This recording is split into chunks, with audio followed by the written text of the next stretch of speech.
Magandang araw mga tropa, ngayong araw ay malayong biniyahe natin, may isang oras para gumawa ng washing machine. Ang problema ng washing machine na ito ay dire-diretso yung tubig. Kahit na puno na, umaapaw na, hindi pa rin namamatay yung tubig. Kapag ganito, lalo na kung may E1 error, sigurado ito yung isa sa paghihinalaan natin. Solenoid inlet valve ang tawag dito. In-isolate na natin para ma-check talaga natin kung siyang may problema. Kumpirmado nga, kaya pinalitan na natin.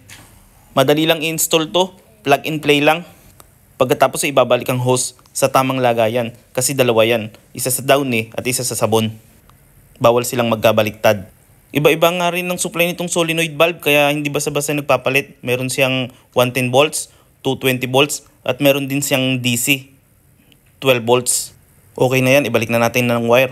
Higpitan na din natin itong supply ng tubig. Ito nga palang pinagpalitan natin yung luma. Isa sa naging dahilan niya ay sobrang kalawang ng tubig.